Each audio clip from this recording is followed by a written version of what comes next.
Satu informasi datang dari redaksi kami, Saudara. Keluarga besar Kompas TV tengah berduka.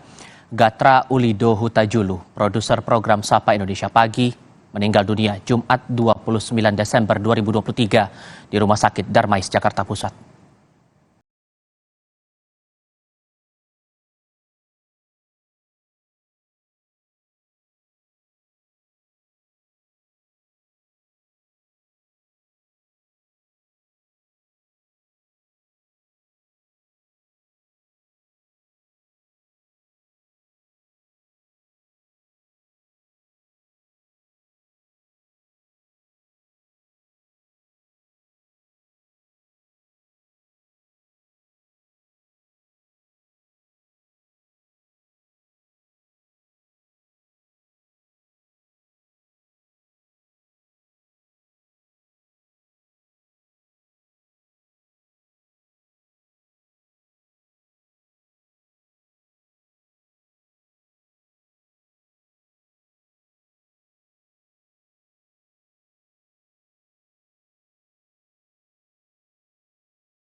Sosok yang baik dan pekerja keras, almarhum sudah bekerja di Kompas TV selama 12 tahun.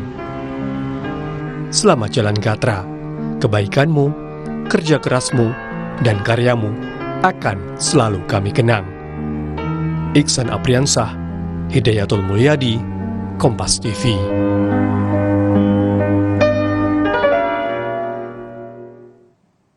Selamat jalan menuju keabadian Mas Gatra. Informasi berikutnya.